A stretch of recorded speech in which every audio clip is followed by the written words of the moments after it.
Bonjour à tous et bienvenue dans cette édition spéciale du Journal de la Formation, une émission qui est enregistrée à l'occasion de la 18e Université d'hiver de la formation professionnelle organisée par Centre Info. Avec nous, Carole Grandjean, bonjour. Bonjour. Vous êtes ministre déléguée chargée de l'enseignement et de la formation professionnelle, et ceci auprès du ministère du Travail, du Plein Emploi et de l'Insertion, et également du ministère de l'Éducation nationale et de la Jeunesse. Un nouveau ministère, un nouveau concept lié formation initiale et formation continue. C'est une fierté pour vous?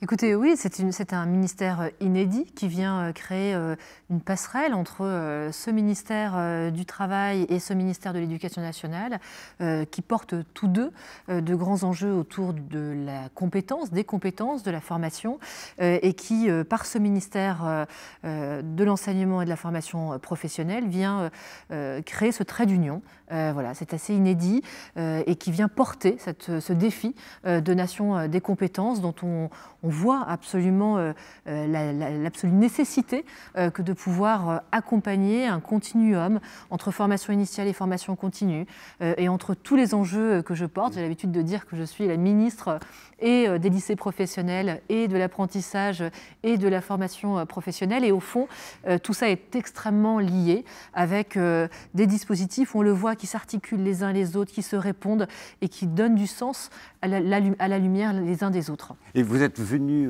ici, à ces universités d'hiver de la formation professionnelle, à la rencontre de tous les acteurs, parce que tout le monde de la formation est ici aujourd'hui. Vous avez passé la journée à les rencontrer.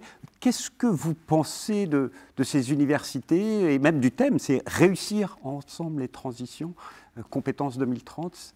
Ça vous fait plaisir, j'imagine. Mais ces universités d'hiver de la formation professionnelle, 18e édition à Cannes, avec ce thème central qui est celui des transitions professionnelles, mais aussi surtout avec cette émulation de l'ensemble des acteurs de la formation qui se retrouvent et qui viennent partager sur les enjeux de la formation, les défis que nous partageons.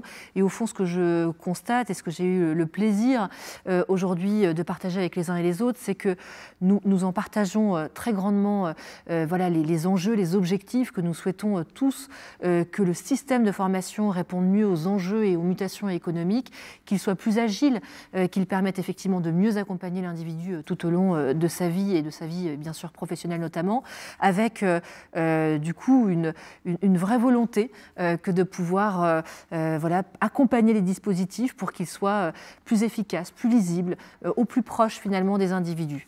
Et lors de votre intervention en assemblée plénière, vous avez fait des annonces, vous avez annoncé de grands chantiers, les grands chantiers 2023, vous pouvez nous les rappeler?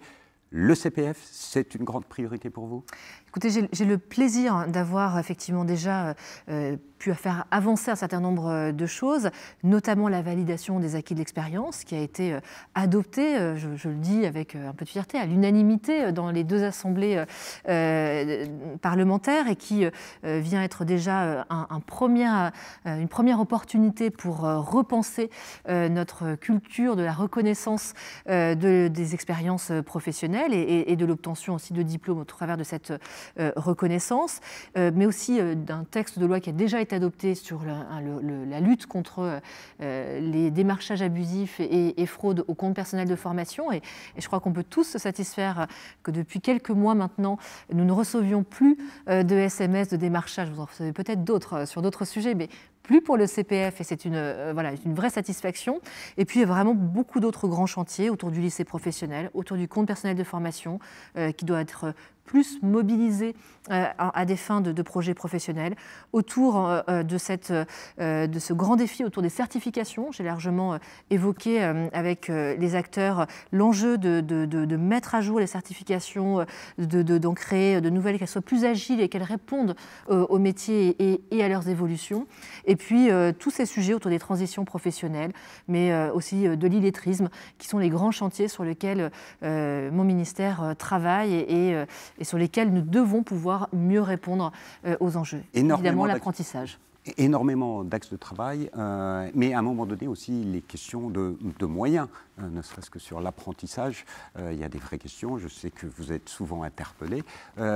Tout ça, c'est un travail que vous allez mener dans les mois qui viennent, tout passe par la concertation ?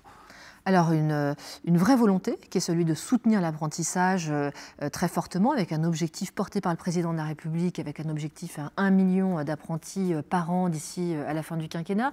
Mais ce que j'ai posé là lors de l'ouverture de l'université d'hiver, c'est cette vraie volonté aussi de travailler sur la qualité et donc le soutien de l'État avec cette prime aux entreprises de 6 000 € pour tout niveau de diplôme, tous âges, toute taille d'entreprise, qui est un soutien massif et dont le président de la République a annoncé une forme de pérennité, puisque jusqu'à la fin du quinquennat, cette prime sera de 6 000 €. Et dans ces conditions-là, donc c'est une vraie volonté que de soutenir l'apprentissage. Et donc c'est aussi à nous aujourd'hui de trouver les modalités de financement de cet apprentissage, qui est aussi une des modalités de formation initiale et sur laquelle l'État s'engage, c'est ce que j'ai expliqué tout à l'heure.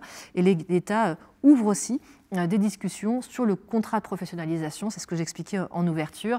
C'est indispensable pour moi de l'ouvrir parce que la mobilisation de ces outils-là tout au long de la carrière professionnelle, elle est indispensable, mais je ne souhaite pas fusionner ces dispositifs qui répondent à des enjeux pour moi différents. Alors, je sais que vous avez de nombreuses obligations autour de ces universités. Juste avant de terminer, est-ce que vous avez un message à faire passer à tous les acteurs de la formation pour cette année ? Écoutez, vraiment le message que je passe et que je leur ai passé tout à l'heure, c'est que c'est tous ensemble que nous allons pouvoir effectivement construire l'ajustement de nos dispositifs par rapport aux enjeux qui sont les nôtres, que nous partageons, que nous allons travailler bien sûr avec méthode et dans la concertation. C'est vraiment un message que j'ai voulu réaffirmer. Nous aurons des grands rendez-vous dans les prochaines semaines autour des transitions professionnelles, de la validation des acquis de l'expérience, du compte personnel de formation, mais également de la qualité des formations et notamment dans le cadre de l'apprentissage. Tous ces rendez-vous, quelque part, sont d'ores et déjà annoncés. On organisera un calendrier qui nous permettra d'organiser toutes ces concertations et qui vise, je crois, un objectif commun qui est celui de faire mieux de la formation pour plus d'actifs qui soient plus lisibles et plus mobilisés par les actifs. Et donc, je crois que c'est un défi que nous partageons tous.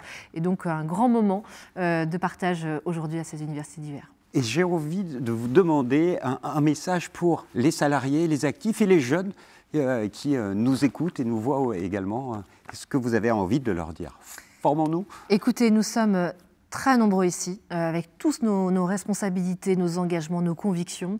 Vous voyez que ces universités d'hiver de la formation professionnelle, c'est aussi la démonstration de la volonté des acteurs de faire de la formation un vrai levier d'émancipation individuelle et de préparer les compétences de la nation. Tous avec nos compétences, nous sommes là, formez-vous. On a évidemment en France une vraie politique de formation que beaucoup de pays européens nous envient. Et donc les conseillers en évolution professionnelle sont là pour vous renseigner, être à vos côtés pour vous accompagner. Et puis tous les dispositifs qu'on est en train de penser sont à votre service pour penser avec vous votre carrière. Madame la ministre, merci. Merci de votre invitation. Et quant à nous, on se dit à bientôt pour un nouveau journal. Au revoir.